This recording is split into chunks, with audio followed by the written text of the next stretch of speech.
Halo semuanya, selamat datang di seri video modul 4 mengenai etika penggunaan informasi. Perkenalkan, nama saya Ardiana Dwi Putri Nurani. Pada video kali ini, saya akan menjelaskan mengenai etika penggunaan informasi dalam literasi informasi. Kita langsung lanjut ke penjelasan materinya saja ya. Selamat mendengarkan semuanya.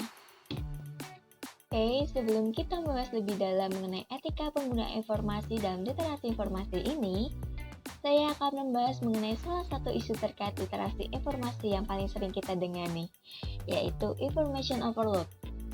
Seperti yang kita semua ketahui, bahwa sekarang perkembangan teknologi sangat cepat. Hal ini menyebabkan kita sebagai mahasiswa dapat dengan mudah mengakses informasi dari mana saja.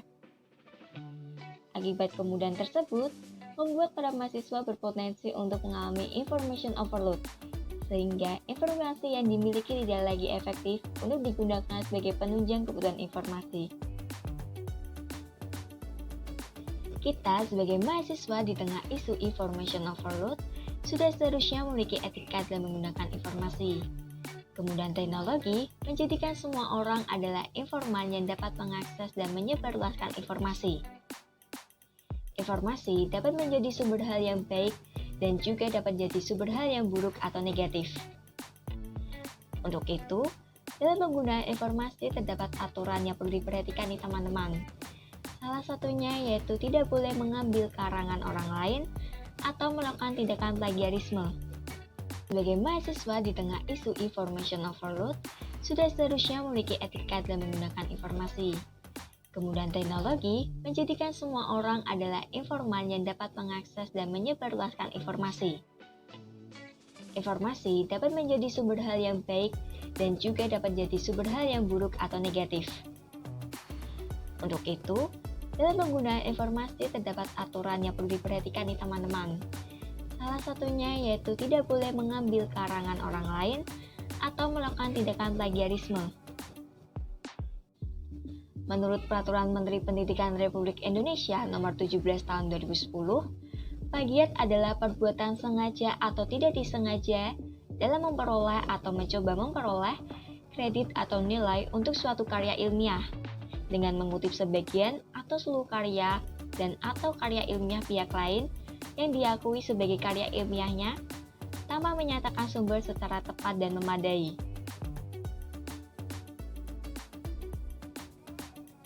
Plagiarisme termasuk dalam pelanggaran berat nih teman-teman. Di lingkup perguruan tinggi, termasuk dalam pelanggaran akademik dan telah diatur dalam Peraturan Akademik Bidang Pendidikan Program Sarjana Undip tahun 2020, Pasal 61 Ayat 3. Selanjutnya, terkait sanksi yang diterima apabila melakukan tindakan plagiarisme pada lingkup perguruan tinggi, yaitu menurut Peraturan Akademik Undip Pasal 62 Ayat 2. Sanksi yang didapat yaitu, bagi mahasiswa akan mendapatkan sanksi dengan dicabutnya status mahasiswanya secara permanen. Sedangkan bagi alumni akan mendapatkan sanksi dengan pencabutan ijazah, transkrip nilai, dan SKSPI, serta kehilangan hak untuk studi di Undip. Oke, next. Terdapat 6 ruang lingkup plagiarisme di teman-teman. Yang pertama, mengutip kata atau kalimat milik orang lain tanpa mencantumkan atau menggunakan tanda kutip dan tidak menyebutkan identitas sumbernya. Yang kedua, menggunakan gagasan, pandangan teori, atau pendapat orang lain tanpa menyebutkan identitas sumbernya. Yang ketiga, menggunakan fakta atau data orang lain tanpa mencantumkan identitas sumbernya. Yang keempat, mengakui tulisan orang lain sebagai tulisan sendiri. Yang kelima, melakukan parafrase atau mengubah kalimat orang lain dengan menggunakan susunan kalimat sendiri tanpa mencantumkan identitas sumbernya. Dan yang terakhir, mempublikasikan karya orang lain seolah-olah karya milik sendiri. Sebagai upaya dalam pencegahan plagiarisme, dikeluarkanlah Permendiknas Nomor 27 Tahun 2010 Pasal 7 yang berbunyi, karya mahasiswa seperti skripsi, tesis, dan disertasi harus melampirkan surat pernyataan yang menyatakan bahwa karya ilmiah tersebut tidak mengandung unsur plagiat.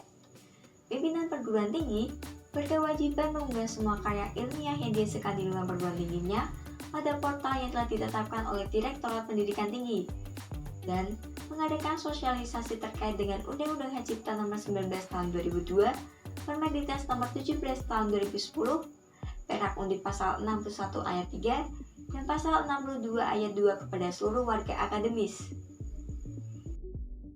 Selanjutnya, langkah-langkah untuk menghindari plagiarisme yaitu yang pertama, dapat melakukan pengutipan, dan yang kedua, dapat melakukan parafrase. Oke, selanjutnya ada dua aplikasi pendukung anti plagiarisme nih teman-teman, yaitu yang pertama Turnitin. Turnitin merupakan aplikasi pendeteksi plagiarisme, dan yang kedua yaitu Mendeley. Nah, untuk menghindari plagiarisme dalam tulisan mahasiswa, salah satu alternatifnya yaitu dengan cara mengutip. Untuk membantu proses pengutipan tersebut, mahasiswa dapat menggunakan media seperti Mendeley Reference Manager ini. Mendeley adalah sebuah referensi manager yang memudahkan kita dalam penulisan ilmiah seperti skripsi atau ilmiah lainnya. Tujuan pengguna Mendeley yaitu membantu proses pengutipan dan menghindari adanya plagiarisme dalam tulisan mahasiswa.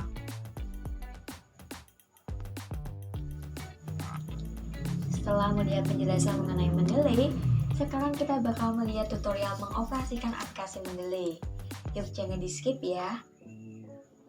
Nah, kita akan belajar gimana cara menggunakan Mendeley di laptop kita.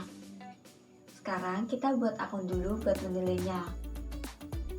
Langsung saja masuk ke browser masing-masing dan ketik www.mendeley.com dan akan muncul tampilan seperti ini teman-teman. Setelah itu, klik create a free account yang terletak pada kotak berwarna merah pada laman Mendeley. Lalu akan muncul tampilan seperti ini. Kemudian untuk membuat akun, kita bisa masukkan email pribadi atau email mahasiswa. Jika ingin menggunakan email mahasiswa, maka klik sign via your institution. Nah, pada kali ini kita akan menggunakan email pribadi terlebih dahulu ya. Ketikkan alamat email pribadi pada icon email, lalu klik continue. Nah, akan muncul tampilan kayak gini ya teman-teman.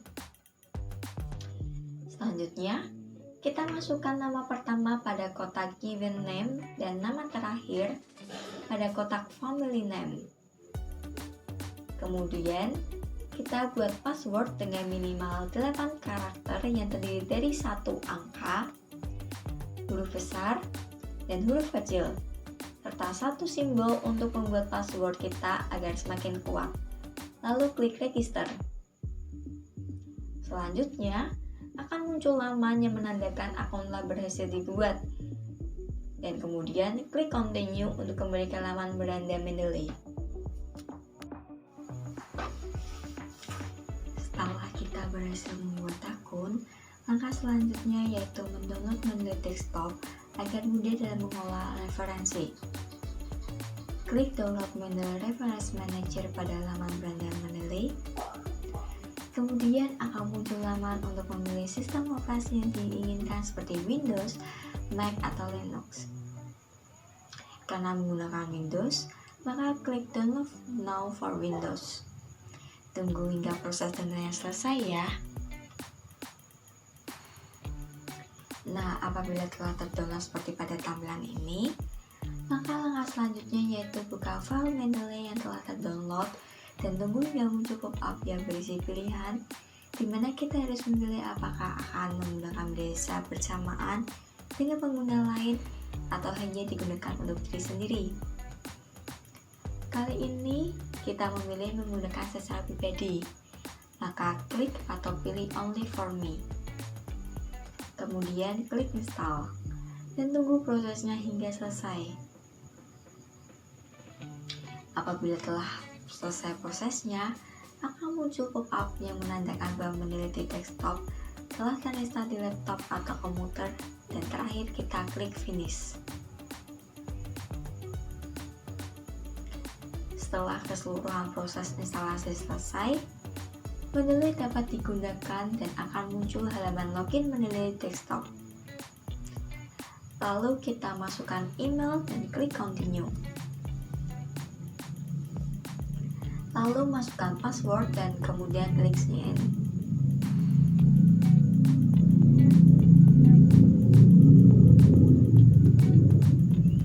Nah, kalau proses loadingnya selesai, akan muncul perintah mendelay. Pada step ini, kita belum bisa menggunakan mendelay ya teman-teman. Kita harus menyambungkan ke aplikasi pengolah kata yang dimiliki, seperti Microsoft Word dan menyambungkannya ke web. Klik tab Tools, maka akan menemukan 3 fitur, yaitu Install Mendeley Web Importer, Install Mendeley Sheet for Microsoft Word, dan Search for Articles Online. Kemudian, klik Install Mendeley Web Importer pada fitur tab Tools. Maka kita akan diarahkan ke laman Download Mendeley Web Importer, lalu klik Get Web Importer for X. Dan pada halaman ini tergantung dengan web browser yang digunakan ya teman-teman. Apabila telah muncul halaman Add Mendeley Web Importer, klik Get. Setelah itu, akan muncul pemberitahuan bahwa Mendeley Web Importer telah ditambahkan ke web browser, lalu klik Extension. Dan apabila sudah terhubung, akan muncul logo Mendeley pada bagian atas web browser. Kalau sudah terinstall, kita kembali ke aplikasi Mendeley untuk menghubungkan Mendeley dengan Microsoft Word atau aplikasi pengolah kata lainnya.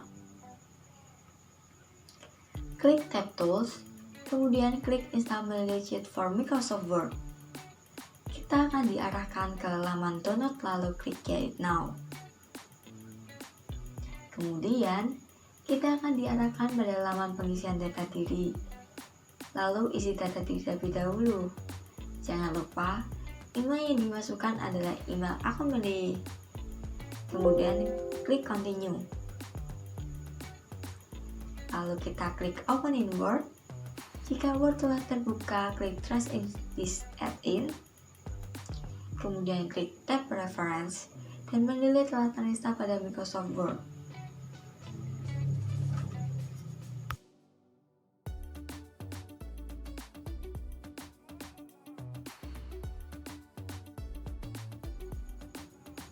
Kita udah masuk ke langkah terakhir nih teman-teman.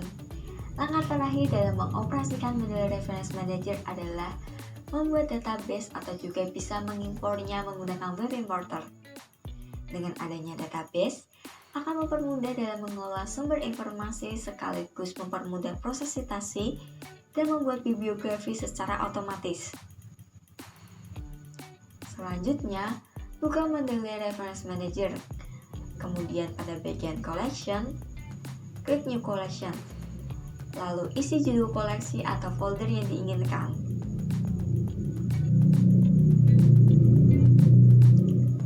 Langkah selanjutnya yaitu masukkan sumber informasi yang dipunya. Terdapat 4 cara yang dapat dilakukan, yaitu menambahkan file yang tersimpan pada komputer, memasukkan secara manual dengan mengisi beberapa data, mengimport file, serta melakukan drag and drop file. Tapi, cara termudah yaitu melakukan drag and drop file. Pertama, buka file atau folder yang berisi artikel jurnal yang telah di-download, kemudian pilih yang ingin dimasukkan ke Mendeley. Tarik dan arahkan ke Mendeley Reference Manager. Dan artikel jurnal telah tersimpan dalam database Mendeley.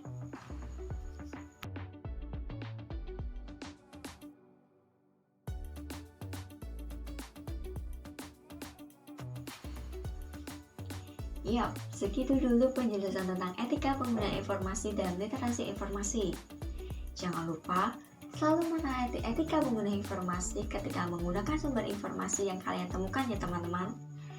Semoga dari video kali ini, kalian akan semakin bijak dalam menggunakan informasi yang akan kalian gunakan. Pastikan kalian menonton video sebelumnya ya teman-teman, yang berisi tentang identifikasi penggunaan informasi, lokasi dan strategi penelusuran informasi, dan evaluasi informasi, karena video ini merupakan tahapan akhir dalam serangkaian aktivitas pencarian dan penggunaan informasi. Sampai jumpa teman-teman.